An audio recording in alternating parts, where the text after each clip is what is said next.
Muy buenos días, mis amados hermanos. Qué placer volverles a ver hoy en este domingo especial donde comenzamos a celebrar una semana muy especial.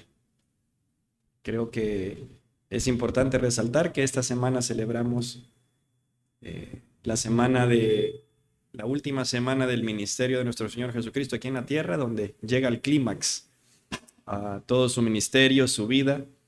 Así que muy agradecidos por estar aquí otra vez y poder abrir la escritura y estudiarla juntos y así crecer juntos. Así que vamos a orar, así damos chance a los hermanos y hermanos bienvenidos, que pasen adelante. Espero hayan tenido un buen viaje. Verlos también de manera bien pecaminosa se me iluminan los ojos porque me pongo a pensar en el delicioso café que me imagino que tienen pedidos. Necesito saber las fechas que vienen para agregarme allí, para poder saber y para entender cómo es la situación, a ver a quién se le paga, a ver cómo es la cuestión para poder tener ese café de allá. Lo veo y solo eso se me viene a la mente. Y, la, y el hermoso tiempo de comunión que hemos tenido, que tuvimos allá con ustedes. Así que vamos a orar y vamos a entrar de lleno a nuestra clase esta mañana. Nuevamente es un placer verles. Es un privilegio poder abrir la escritura juntos y crecer juntos esta mañana, ¿ok? Así que le invito a que incline su rostro y vamos a orar. Dios nuestro, gracias por volvernos a tener con bien. Gracias por aquellos hermanos que han viajado desde largo, les has cuidado en todo su viaje, de desperfectos mecánicos, de accidentes, Señor. Gracias porque pueden estar acá y podemos tener comunión juntos. Gracias por mis hermanos de aquí también de la ciudad, que podemos estar aquí esta mañana, muy puntuales y abrir tu escritura, Señor, y poder ser animados, poder aprender a conocerte más. Anímanos esta mañana, Señor, desafíanos esta mañana, consuélalos esta mañana, consuélanos, Señor.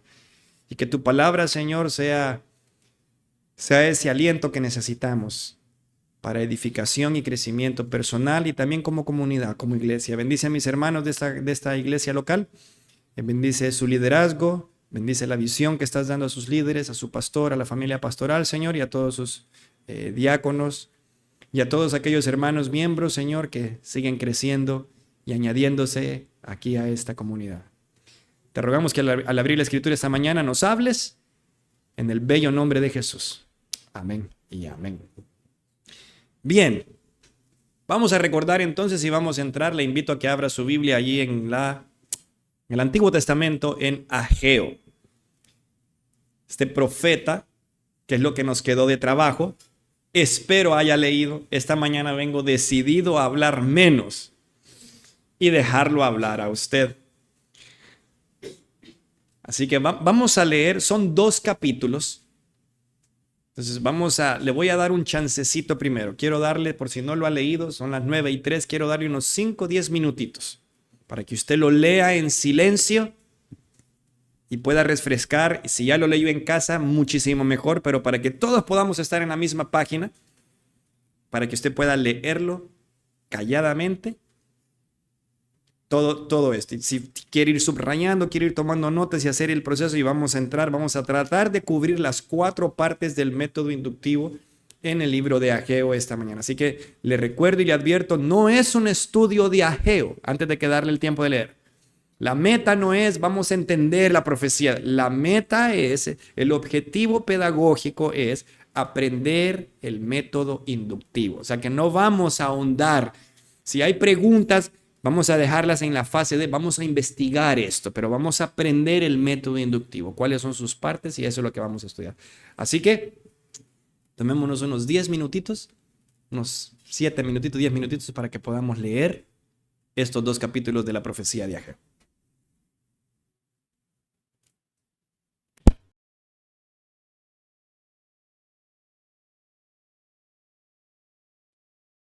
Muy bien. Notemos juntos que estos primeros 2 son 4, yo lo divido en 4 partes, ¿sí? Y yo creo que lo hemos aprendido así. Esto no es una camisa de fuerzas, esto no es que siempre es así, usted puede variar. El punto es que usted pueda poder hacer una observación del texto, leerlo leerlo, leerlo, y hago hincapié, cuando usted cree que ya lo ha leído todo y vuélvalo a leer y vuélvalo a leer. Y en medio de la lectura, mientras leo de manera exhaustiva y profunda, con cuidado, voy haciendo observaciones del pasaje. No estoy interpretando todavía. No estoy llegando a conclusiones. No estoy tratando de darle significado todavía. No me adelanto. Estoy haciendo observaciones. Y entre mejor sea tu observación, nuestra observación, y entre mayor información tengamos del pasaje, de la carta, del libro, de la profecía, del pasaje, mejor va a ser mi o nuestra interpretación del pasaje. Porque el método inductivo nos permite adentrarnos al pasaje y sacar del pasaje. No vengo con ideas para metérselas al pasaje. Entonces, hagamos el trabajo. Si no lo ha terminado de leer, recuerde, lo pudimos haber leído. Si no, tenemos toda esta semana santa para poder seguirlo leyendo. Pero hagamos observaciones del pasaje. Y aquí usted recordará lo que estudiamos en la tercera carta de Juan. Hay muchas preguntas. No son las mismas, no todo, pero hay unas que sí pueden ser similares. ¿Quién escribe esta profecía? Ageo. ¿Qué evidencia nos da el escritor de que es Ageo el que escribe?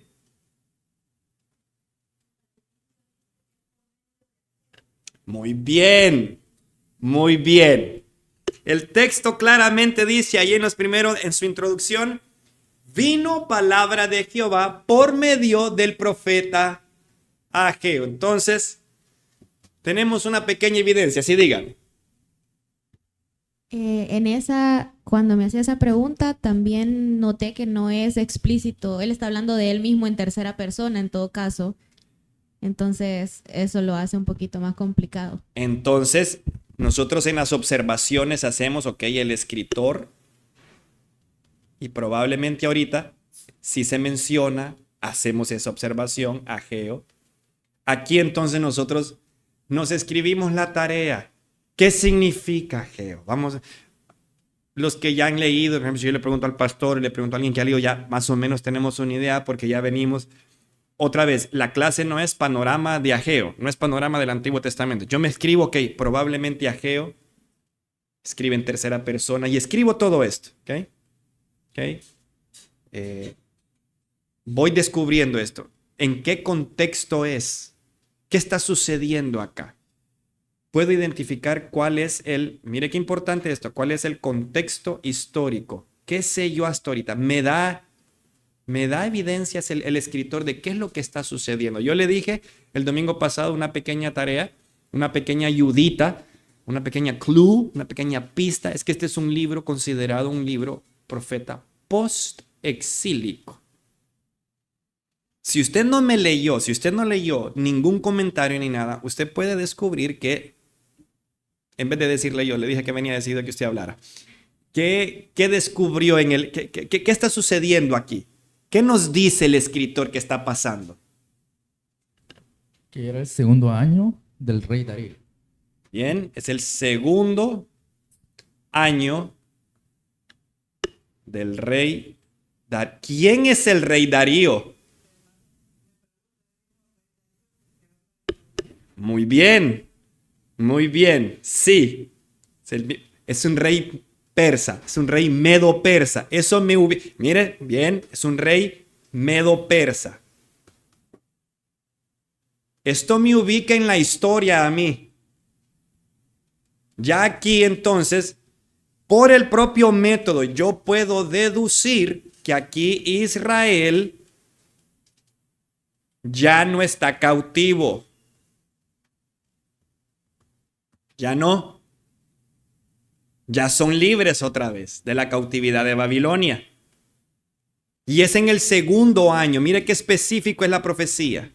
¿Qué más? ¿Qué más nos está diciendo? ¿Qué más está sucediendo? Bueno, el pueblo está no reconstruido. Claro. El pueblo está reconstruyendo sus casas, pero al leer los siguientes párrafos me doy cuenta también que están olvidando reconstruir la casa del Señor.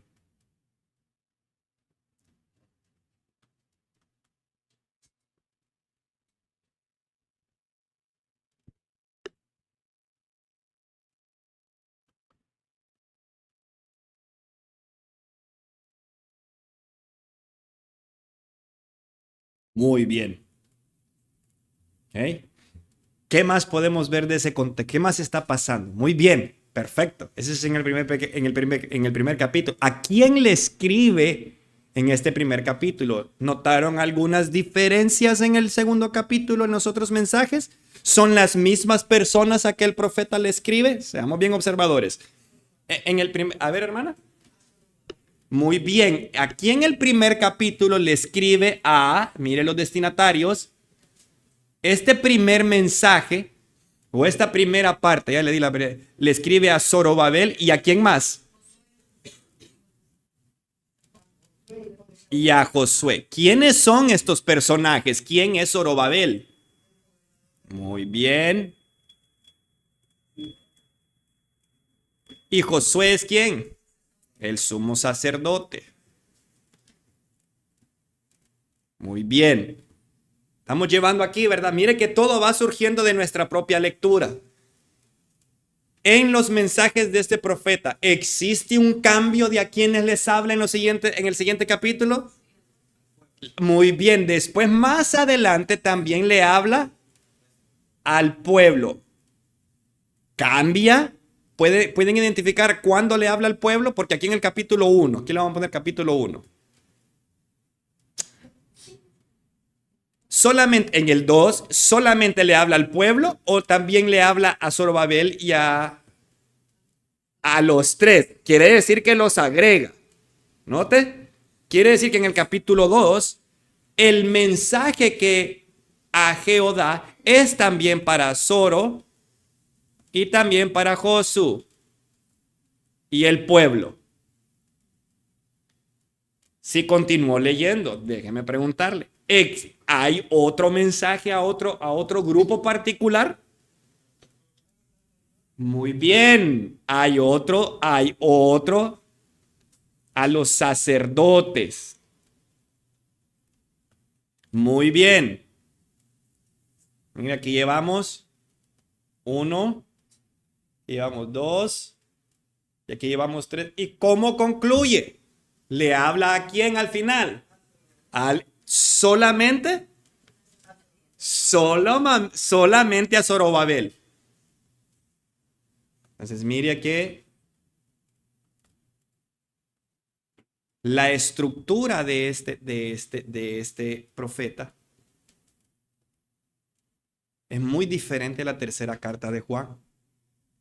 Solo con una lectura, usted y yo podemos identificar que hay mensajes específicos. ¿Cuántos mensajes da el profeta? 4. Entonces yo aquí, ok, hay 4 mensajes. Ahora, como tengo bastante personas académicas acá y tengo a mi pastor acá, si usted estudia un poco, van algunos a discrepar si son 4 o 5. Eso no hace más o menos a la palabra de Dios, sino es un punto que es debatible en el sentido de que es algo prioritario. Es dependiendo de cómo usted lleva la lectura. Yo creo, y es mi opinión, que si sigo la lectura natural del texto, son 4 mensajes. Podemos argumentar que puede haber un quinto ahí por cómo divide o cómo él escribe, y está bien, eso no nos va a hacer menos salvos. El punto es que el método inductivo me permite poder identificar lo más evidente, y yo sigo una regla interpretativa muy básica. La regla interpretativa es, me voy por la interpretación más plana y llana del pasaje. La más sencilla y la más clara, la más obvia. Porque ya cuando le empiezo a rebuscar demasiado, ¿verdad? Entonces debo de tener ese cuidado.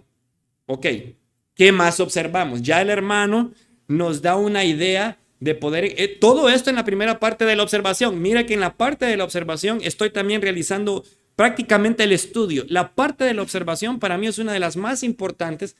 Hasta me atrevería a decir más de qué significa esto, porque de aquí me va a llevar naturalmente, la misma corriente del río me lleva a darle el significado a lo que estoy estudiando sin estar inventando la misma observación. Ok, ahí entendí que este pueblo ha salido de la cautividad.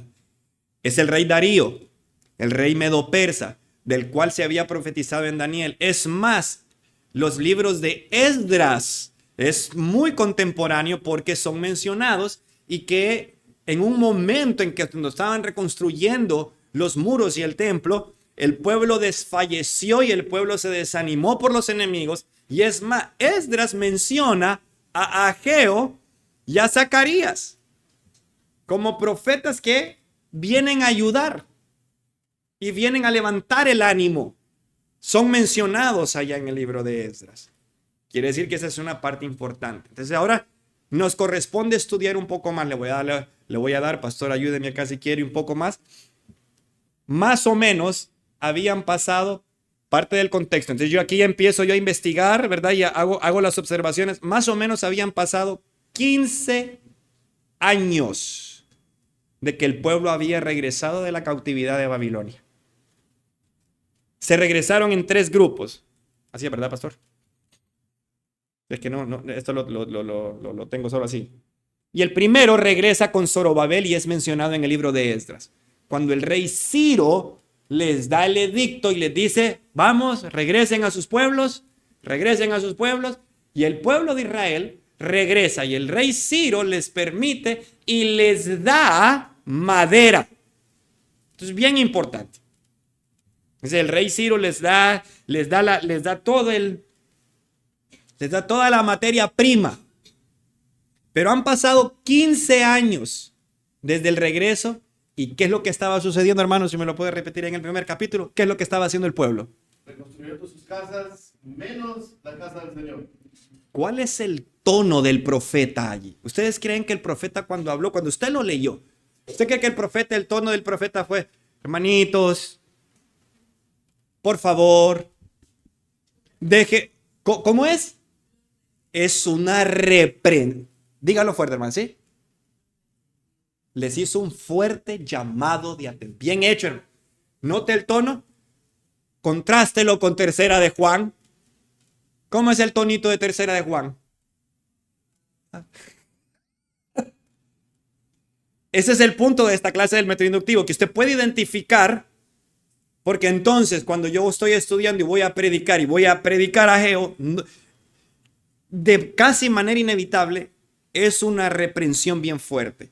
¿Cómo lo hace el profeta? ¿Qué técnica ve usted en el profeta? ¿Cómo lo hace el profeta en la lectura? ¿Qué? Les hace preguntas para que ellos mediten lo que están haciendo. Los confronta con preguntas. Esta es una técnica de los profetas bien básica. Algunos Dios les daba visiones, algunos ilustraban. Entonces se recordará el profeta que se amarraba un cinto, el otro que... Hay varias formas en que los profetas hacían visible el mensaje que querían comunicar. Sin embargo, a pesar de que hay una reprensión, vamos a usar esa misma palabra porque así es, tal vez usted puso exhortación, pero ese es el tono del profeta. El tono del profeta es directo, es confrontativo. Ustedes tienen sus prioridades desordenadas. Y en esos 4 mensajes que son diferentes, si los voy observando uno por uno, los voy a ir entendiendo para poder tener todo el panorama. Y lo vamos a ir haciendo. Pero ¿cuál creen ustedes entonces que es el tema general? Hay varios subtemas porque son, mire usted, 1, 2, 3 y 4.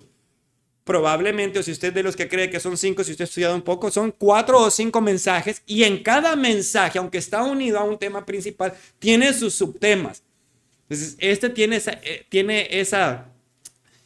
ese desafío interpretativo, ese desafío de observar con cuidado. ¿Cuál cree usted, y aquí argumentemos, cuál cree usted que es el tema general del profeta Ageo? La reedificación de la casa de Jehová. Bien.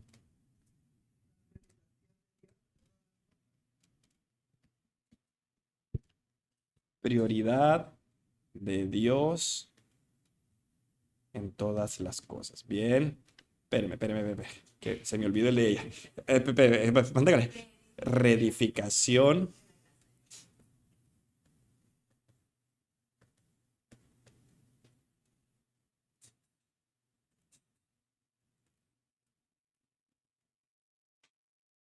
Bien. Y hay otro. Bien, aquí dice, meditad bien sobre vuestros caminos, ¿verdad? Y el problema era que no estaban haciendo lo que deberían de hacer, que era darle la gloria a Dios. Pues habían perdido su enfoque realmente, ¿verdad? Y estaban olvidando que quien merecía la gloria era Dios. Bien. Bien. Había crisis económica, ok, muy bien, y aquí nos vamos a detener. Había crisis económica y esta crisis económica es el resultado en el capítulo 1 de lo que estaba sucediendo por tener sus prioridades totalmente. Es un subtema. Recuerde, estamos encontrando el tema general. ¿Qué frase, qué oración, qué tema es el que abarca todos estos dos capítulos? Evidentemente hay crisis, habían consecuencias. El profeta les recuerda, si ustedes desobedecen a Dios, es por eso que la tierra no les está produciendo. Es por eso que les está yendo mal. Básicamente el profeta les está recordando aquellas promesas de Deuteronomio capítulo 28, donde Jehová les dijo, si ustedes me obedecen, les va a ir así. Si ustedes me desobedecen, les va a ir así. Recuerden que hasta este momento no existe el Nuevo Testamento. Por lo tanto, todo es en base a la ley. ¿Ok? Todo es en base a la ley. ¿Ok? ¿Qué más? Ok, reprensión por no darle la gloria a Dios. Bien, mire usted cómo vienen. Y cada uno de estos yo los debo de ir sometiendo. Reprensión por no darle gloria a Dios. Y yo cada uno de estos temas, mire, por eso los voy poniendo todos, debo someterlos a la generalidad de todo el libro. Tiene que darme, si yo digo prioridad de Dios en todas las cosas, es un buen tema, es parte del tema del libro, pero la pregunta es, ¿me habla de todo el libro? Porque recuerde que son cuatro mensajes diferentes. ¿Qué es eso que une esos cuatro? Creo que va por la dirección del templo, la reedificación y las prioridades. Yo tengo que saberlo escribir, tengo que saberlo identificar para poder entender el profeta. El profeta escribió por medio de la revelación divina de Dios y escribe como escribe, con su personalidad, usando las palabras que el profeta decide utilizar, guiado por el Espíritu Santo. ¿Ok? Y el profeta no está escribiendo como probablemente nosotros escribimos hoy. Esta profecía la voy a escribir con este objetivo principal. Y voy a escribirla para que el profeta escribe guiado por Dios. Y por eso yo le ponía aquí.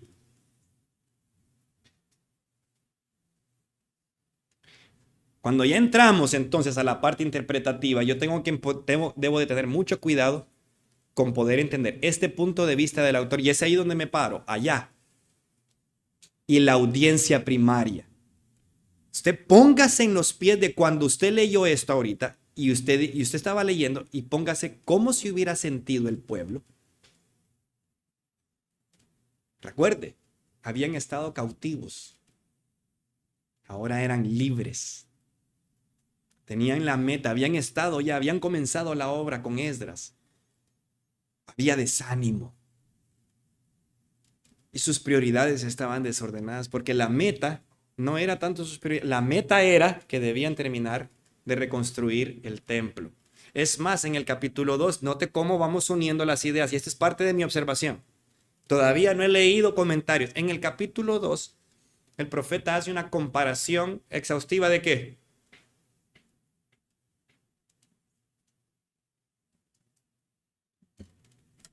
¿De qué? ¿De qué les empieza a hablar? Cuando el profeta le dice que mía es la que Jehová dice. Contra la segunda. ¿De qué? Del templo de la casa de Dios. Quiere decir que todavía en esa parte, la parte prioritaria es la cuestión del templo. Y el profeta les está diciendo, probablemente ustedes vieron o se acuerdan de la gloria del templo de Salomón. No se desanimen. ¿Y qué hace el profeta ahí? Mire que aquí cambia, porque ahí el profeta no solamente está reprendiendo, que es algo muy, muy común en el mensaje de los profetas. El profeta generalmente venía y daba con un palo.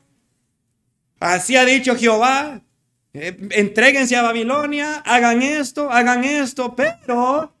pero también hacía otro trabajo. Les daba esperanza, les animaba, pero habrá un remanente fiel, pero el Señor los volverá a reunir de entre todas las naciones, pero el Señor levantará pero el Señor vendrá, pero enviará al deseado de las naciones, les dice ayer. ¿Okay? Y aquí el desánimo es que las prioridades las habían tirado por la ventana.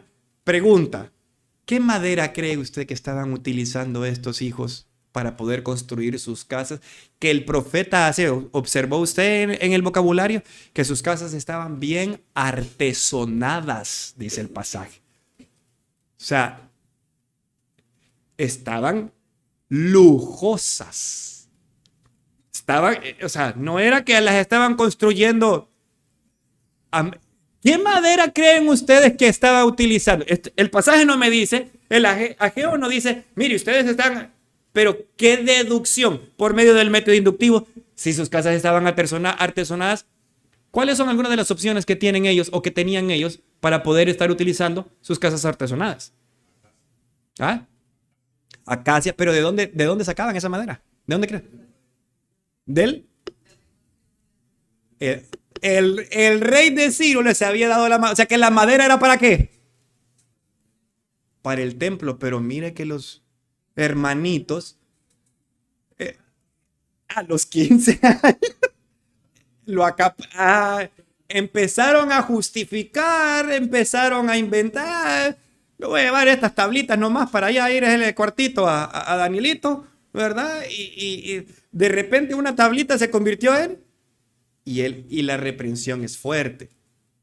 Entonces, mira aquí, todo esto es meramente observación. Meramente observación. A ver, pastor, sí, lo miro. De repente el pensamiento que primaba en su mente era, no, es que esto es mucho para la casa de Dios, ¿verdad? Esto es demasiado lujo para la casa de Dios. Se miraría mejor en mi casa. Hay tanta tela que cortar ahí. Y otra vez, me voy al texto. El texto del profeta dice con claridad, ahí en el capítulo 1, ustedes tienen sus casas bien artesonadas. Y el desafío, la cachetada es meditad vuestro corazón. Entonces, mire cómo muy fácil me puedo desviar y darle el énfasis. El llamado es a meditar, pero el tema no es tanto meditar. ¿Puedo predicar o puedo enseñar sobre meditar? Sí, pero el tema general no es tanto meditar. El tema va más orientado a cómo las prioridades nos pueden llevarnos a desenfocar de la meta de lo que Dios me ha pedido que haga. En este caso, Dios los había liberado y les había provisto de todo lo necesario para poder culminar la obra y ellos deliberadamente habían decidido no hacerlo. Y se requiere que venga un hombre de Dios a poderlos reprender y animar y decirles, esto no debe ser así. Ahora, noten por qué no le habla. Y estas son de las preguntas que uno aprende, hermano, cuando ve a otros predicadores buenos. Y si usted escucha, por ejemplo, el pastor John Piper. Pastor John Piper hace este tipo de preguntas y son bien capciosas, son bien duras de navegar. ¿Por qué el profeta comienza hablándole a Zorobabel y a Josué y no al pueblo?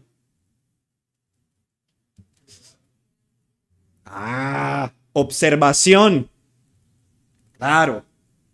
Uno puede entonces deducir. Yo no me tengo que ir a un comentario, sino que, claro, Dios viene y le habla en este momento.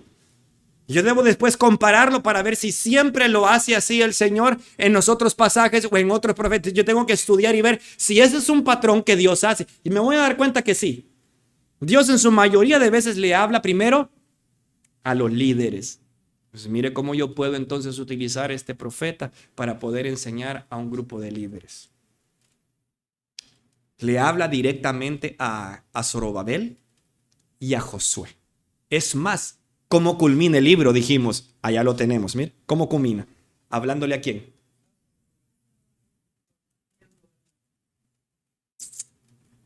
Y la pregunta es, ¿por qué no le habla al sumo sacerdote? ¿No sería más importante la parte religiosa? El escritor no nos dice sí o por qué, pero son preguntas que me ayudan a mí a poder tratar de entender. ¡Wow! Ok. En el primer mensaje ya entendimos. Hay una reprensión directa y hay un ánimo. ¿Ok? En el capítulo 2, cuando le habla al pueblo, ya entiende, mire cómo voy desglosando con la mera observación. Todavía no estoy entrando a darle significados. Todavía no estoy entrando a los retos de interpretación. Todavía no estamos yéndonos a las palabras. Todavía no nos hemos ido a ver pura. Aquí ya tengo yo ya la estructura y un bosquejo de Ageo. Aquí tengo yo el mensaje 1, mensaje a Zorobabel, reprensión por el desorden de prioridades en la reconstrucción del templo. Mensaje a Zorobabel. 2. Mensaje número 2, mensaje a Zorobabel, a Josué y al pueblo, en donde les confronta y anima sobre la comparación del templo de Dios entre la casa anterior y la casa nueva. Mensaje número 3, a los sacerdotes. A ver, antes de que yo le... ¿Qué le dice a los sacerdotes? ¿Sobre qué?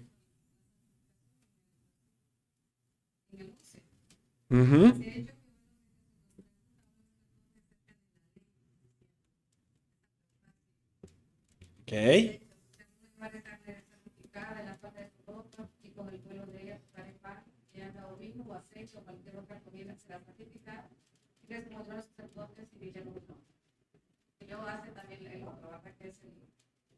Y dijo Ageo, si un inmundo a causa de un cuerpo muerto tocar alguna cosa de esta será inmunda, y respondieron los sacerdotes y dijeron inmunda será.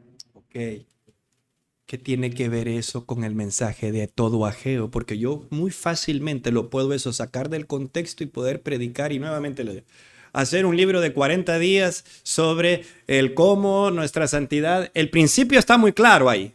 La pregunta es entonces, con mucho cuidado a través del método inductivo o a través del exégesis que estoy realizando es, ¿cómo y qué tiene que ver esto del traspaso de la santidad y de la carnalidad y del pecado en las prioridades y en la reconstrucción del templo? ¿Qué tiene que ver? A ver cuáles son algunas de las opciones. ¿Por qué cree que Ageo lo pone allí? ¿Por qué? ¿Qué tiene que ver esto con los sacerdotes? O sea, camine conmigo. Están reconstruyendo sus casas artesonadas y la prioridad es que debemos tener la casa de Dios. La gloria de Dios pasada fue buena y fue grandiosa, pero viene una mejor gloria. Ahora, sacerdotes, líderes, otra vez, espirituales. Si ustedes tocan algo inmundo, ¿qué pasa? Se vuelven inmundos. Pero si ustedes vienen y se santifican, ¿se pasa la santificación? No. Okay, ¿qué tiene que ver eso ¿Qué tiene que ver eso con el pueblo? A ver, vamos a ver. Uno por uno, vamos a ver. ¿Quién? A ver, hermana. Sí, me parece. Sí, está encendido. 1, 2, ¿sí, no? Sí. Bueno, me parece que está haciéndoles una confrontación directamente Correcto. a los sacerdotes, pero hace una comparación entre lo que ellos tienen como las leyes, ¿verdad?, dadas por Dios, y la adoración o el servicio este servicio espiritual que ellos estaban guiando al pueblo, ¿verdad? Y a él prácticamente les dice, no sirve, es inmundo, Sí, no me parece. muy bien. ¿A dónde se llevaba a cabo esta adoración? ¿No había? ¿A dónde se debía llevar a cabo? ¿se debía llevar a dónde? En el templo que debían estar construyendo y que no estaba terminado.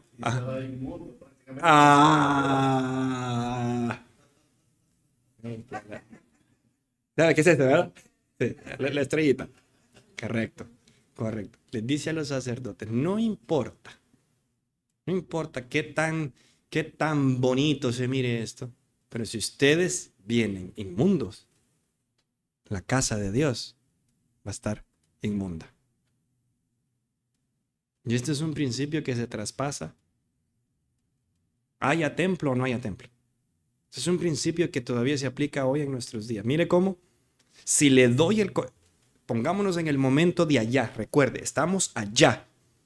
El pueblo está escuchando y está viendo el templo a medias y se siente como nos sentimos cuando nuestros pastores nos regañan y nos llaman la atención directamente con la palabra de Dios y la predican fielmente y uno se siente... ¡oh! Y ellos están siendo confrontados con sus prioridades, con su corazón inmundo y los sacerdotes. Se pueden imaginar los sacerdotes con sus túnicas, con todo eso. Y el profeta diciéndoles, hey, ustedes que conocen la ley, ¿qué pasa si esto y esto? ¿Y qué pasa si esto y esto? Bueno, y entonces... Yo no me imagino ahí a los sacerdotes. Sí, pero Ajeito, discúlpame, pero que fíjate que tuvimos una sesión aquí con los sacerdotes y discutimos este tema, entonces decidimos que... Es que fíjate que nosotros le quisimos dar este otro lado a esto porque me parece que...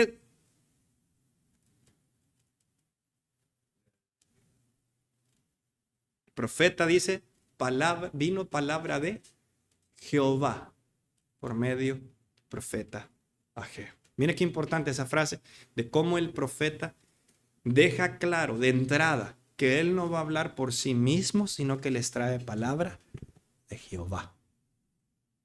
Y otra vez, es una confrontación. Entonces, notó el tono de la mayoría del libro. El libro es duro, duro, duro.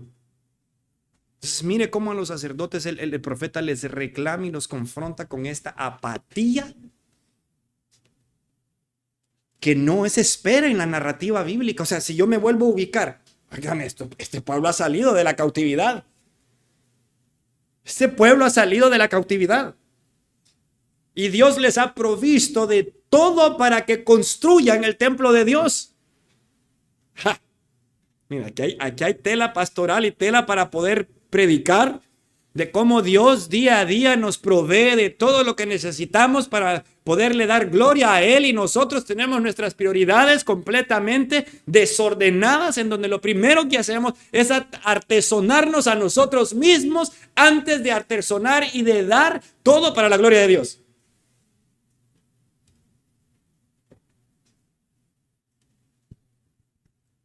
Algo que notaba conectado a eso al inicio, ellos, bueno, en la profecía dice que ellos creían que no era el tiempo de reedificar la casa. O sea, llevaban 15 años, según el dato que usted nos dio, diciendo no es tiempo.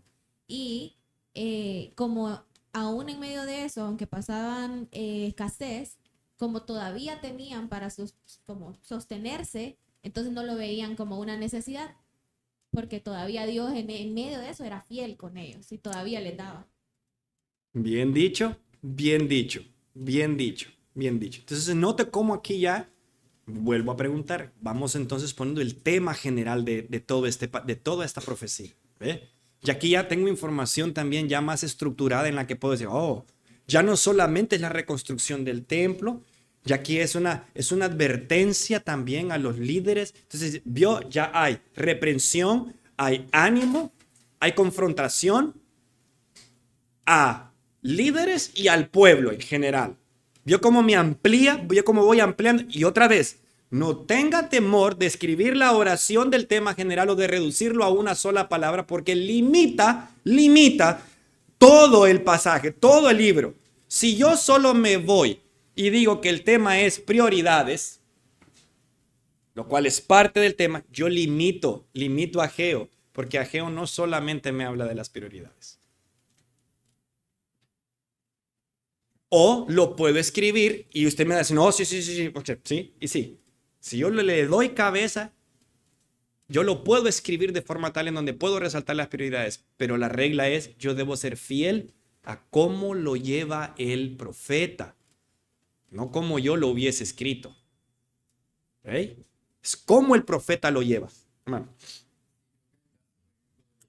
Entonces, lo que está haciendo Ageo es enseñarles lo que ellos sabían, que ellos entendían de la ley. Entonces les hace preguntas acerca de la ley, pero con el propósito final.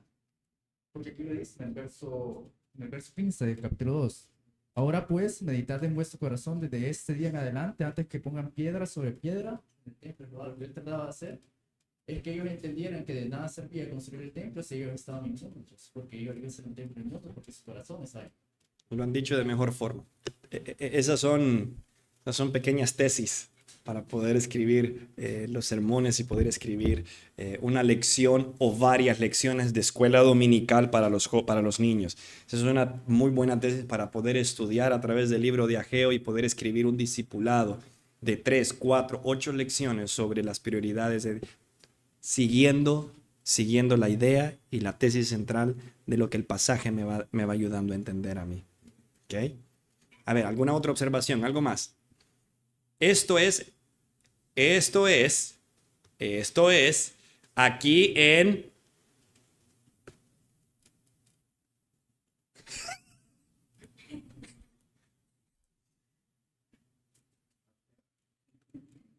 Vamos a interpretación. No me voy a meter mucho porque otra vez, el punto no es, la clase no es Ageo.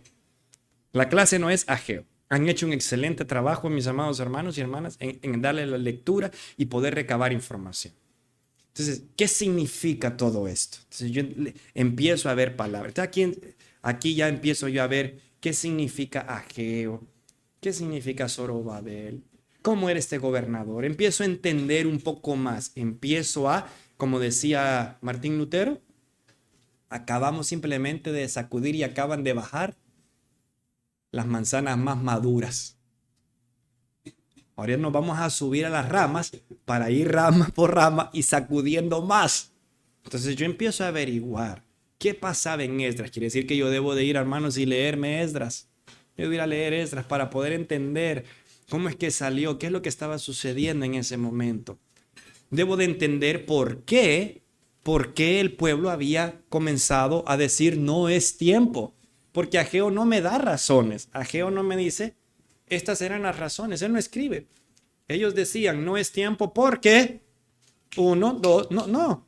Solo dice que yo debo de ir entonces a Esdras y poder leer y poder encontrar qué era lo que estaba sucediendo. ¿Qué fue lo que le llevó a este pueblo a desanimarse, hermano?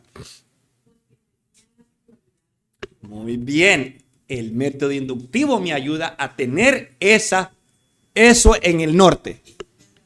Habían perdido sus prioridades. Se habían desconectado. Al menos eso es lo que Ageo, sin temor alguno, puedo decir. Ageo lo que me deja claro es que ellos tenían un desorden en sus prioridades. ¿Ok? Y esto les estaba trayendo consecuencias muy, muy directas en su forma y estilo de vivir. ¿Ok? Y debo de considerar la audiencia primaria. Sí, hermano. Sí. Como Dios es orden, ¿verdad? Y entonces el pueblo estaba en pleno desorden prácticamente en esa alteración de las prioridades y como consecuencia, ¿verdad? Había maldición porque la tierra no daba lo que ellos esperaban y prácticamente estaban como en quiebra, ¿verdad? Como una consecuencia dura, ¿verdad? Y en ese entonces hablamos prácticamente una maldición, ¿verdad? Una separación, una desobediencia brutal contra el Señor. Es correcto. Dani, una pregunta. En el capítulo 1, versículo 2, escucharon la voz de Jehová. Que dice, y Zorobabel, hijo de Salatiel, y Josué, hijo de Jodá, sumo sacerdote, y todo el resto del pueblo. Claro. Si nos vamos a las lecturas más específicas, sí. La voz de Jehová y las palabras. Sí, correcto. En la forma de escritura, si tu pregunta es si escucharon audiblemente la voz de Jehová, yo diría que no, sino que es como lo escribe el profeta, porque él dice al principio, y vino palabra de Jehová por medio del profeta Ageo. ¿Ok? Sin embargo, también si leemos en cada pasaje, lo que sí también vamos a notar que no hemos hecho en las observaciones, es que el pueblo respondió, hermanos. ¿Notaron eso? ¿Notaron eso también? Sí. Como les digo, estoy tratando de caminar un poco de desorden con mis notas, pero porque quiero que hagamos el ejercicio, solo tengo 10 minutos más para poder entrar para poder tener un panorama general de cómo el método inductivo me ayuda a todo esto. Y gasto tiempo en la observación porque La considero muy importante porque si no, me voy de plano a darle significado a las cosas. Y ese es uno de los graves errores que cometemos en nuestros días, en que le damos significado muy pronto a las cosas sin haber hecho el trabajo de observación y haberlo entendido en su contexto. Entonces, le estoy dando significados equivocados muchas veces a las cosas porque no hago la lectura y no hago la observación apropiada. ¿Ok?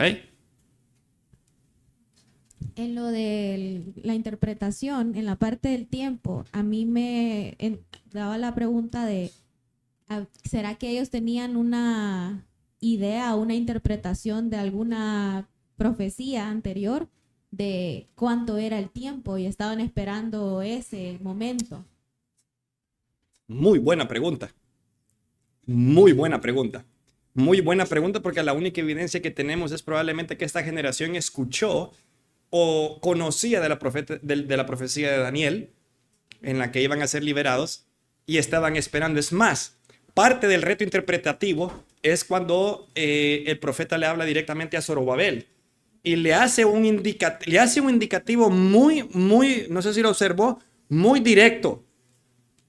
Lo identifica como el probable redentor o el probable líder, el elegido. Entonces, eso causa un reto interpretativo porque, claro, el profeta no sabe que va a venir Jesucristo, él sabe que va a venir un Mesías. ¿Será Zorobabel? Si yo me pongo en la audiencia primera, así como hoy en día salen este montón de cristos falsos, ¿verdad? Este montón de personas que dicen que ¿será? Entonces la pregunta que yo creo que se hace la audiencia es, ¿será Zorobabel este libertador que nos viene? Hermano, usted iba a decir. Así, primer gobernador después del exilio, pero también veamos la genealogía de Cristo que viene de Zorobabel, hijo de Salatiel, Es que es del reino de Judá. Es mencionado en las genealogías. Entonces, por eso viene la promesa por medio de Zorobabel, que ya apuntando a Jesucristo. Y eso es un reto interpretativo, sí. Sí. Y eso es un reto interpretativo muy difícil de navegar. No lo quiero decir muy difícil porque no los quiero asustar, sino que eso requiere de mucha oración y requiere otra vez de lectura. Requiere otra vez, no nos vamos a poder, no me voy a meter a darle respuestas, teorías o qué dice ese es trabajo de su pastor, ¿verdad? Cuando estudia en el libro de Ageo. Pero el punto es, el método inductivo me lleva a hacer esa observación y me lleva, wow, aquí qué difícil esto. ¿Ok? El tiempo que el profeta da. Hay profetas que son bien explícitos en el tiempo de sus profecías y tratarlas de ubicar en el tiempo, eso nos permite ayudar. Pero hay otros que no. Ageo sí. Y Ageo profetizó en un par de meses y en un par de meses fue y pum, ya nomás. Fue. Y el pueblo dio una respuesta y no puedo dejar pasar por alto la respuesta del pueblo. El pueblo, ¿cómo responde el pueblo? El pueblo es animado, y el pueblo responde de manera positiva, de manera que trae gloria a Dios, lo cual también a mí me permite entender entonces que dentro de la soberanía de Dios, cuando el mensaje de Dios es llevado fielmente, hay resultados divinos. ¿Sí? Yo no veo aquí a Ageo rompiéndole el brazo aquí a los miembros, haría el pueblo. Él predica fielmente y es Dios quien obra en el corazón del pueblo y es Dios quien anima y el pueblo otra vez se pone, mire, manos a la obra, hermano Marlon. Necesitan que Dios les recuerde a través de Ageo, ¿verdad? Lo que tienen que hacer, ¿verdad? Y le dice, si ustedes hacen eso, si ustedes ratifican entonces yo les voy a hacer estas cosas, o sea, me recuerdo nuevamente, era cuando sacó el pueblo de Egipto. Entonces, como que necesitamos nuevamente volver, ¿verdad? Que nos estén recordando. Si ustedes hacen estas cosas, pues yo los voy a bendecir de esa manera. Entonces necesitaba de pronto, ¿verdad? Esa palabra para que el pueblo reaccionara. Pero más también el sumo sacerdote, ¿verdad? Y Zorobabel, ¿verdad? Y dijera, bueno, estamos haciendo mal. Tenemos que hacer lo que Dios nos está mandando. Sí, y la respuesta del pueblo es una confirmación a lo que decía mi hermano ayer, a que ellos reciben la palabra del profeta como palabra de Dios, se escuchan en la voz del profeta la voz de Dios y reconocen sus palabras como palabra de Dios, ¿verdad? Y la ponen por obra como tal. Y yo creo, mis amados hermanos, en mi comentario en esto es que esa es la dinámica de Dios.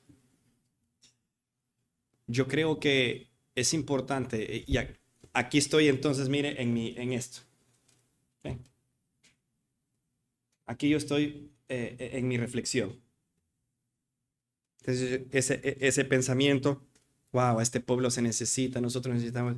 Yo me pongo a pensar y a reflexionar.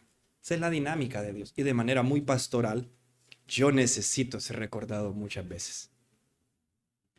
La expectativa es que yo no soy perfecto. Si el pueblo de Israel, siendo cautivo, escuchó la profecía y creyó por fe, y ven ahora sus hijos, nietos y bisnietos caminando en libertad, siendo provistos por un rey pagano, Dios usando a un Dios pagano, a un rey pagano, a Ciro, para su gloria, para bendecir a su pueblo. Y el pueblo allá, con el tiempo, como nos sucede de forma personal, habiendo visto el milagro de Dios, habiendo visto la providencia divina de Dios, habiendo visto la protección de Dios en esta semana, llega el martes o miércoles y yo necesito ser recordado. Ahora, ¿por qué no estaban siendo recordados? ¿Qué hacía falta?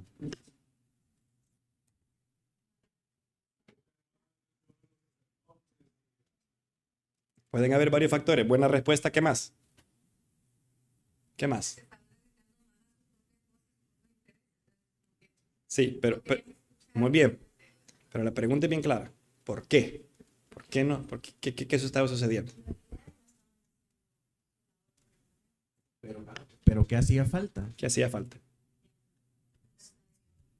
La casa del Señor. Y bien dicho, hermano. Pastor. sí, el punto de la pregunta es que cuando faltamos a la casa de Dios, cuando nos apartamos de la casa de Dios, cuando la iglesia no es central en nuestra vida, estamos en desobediencia y no vamos a ser recordados, porque el lugar para ser recordados acerca de la obediencia y la ley al Señor es la casa de Dios. Si no hay casa de Dios, no había. Si la iglesia no es una parte vital en nuestra vida, vamos a estar continuamente en desobediencia y no vamos a ser recordados de la ley del Señor. Sí.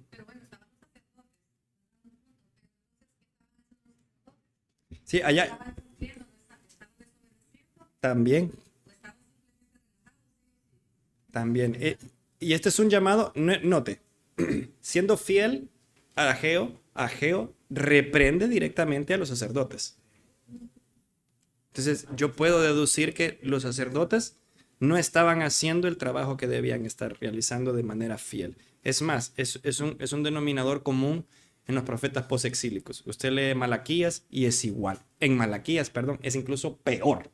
En Malaquías ya no solamente le habían robado la madera al Señor, sino que le estaban dando lo vil de ofrenda como sacrificio. Ya eran más descarados todavía. La frialdad del pueblo había crecido tanto. Entonces, pero aquí hay un denominador también muy importante que debemos cuidar. A pesar de que los profetas o los sacerdotes hayan hecho el trabajo, note que Dios requiere solamente de la fidelidad de uno. Que su mensaje sea fiel y es Él quien despierta. Es Él quien despierta. Porque el texto dice claramente que es Dios quien despierta el espíritu de ellos. ¿Ah? Hay que ser bien observador, hermano. Veo algo en esta lectura, hermanos, que sucede con aquellos que dicen ser cristianos, los que mencionó en un artículo del pastor, cristianos ateos, que como están bien económicamente, están bien de salud, nadie de su familia se enferma, nunca se les arruina el carro, tienen su casita, tienen trabajo permanente, se olvidan de buscar del Señor. Y la situación es cuando tienen un problema, entonces ahí sí tratan de buscar de Él. Bueno.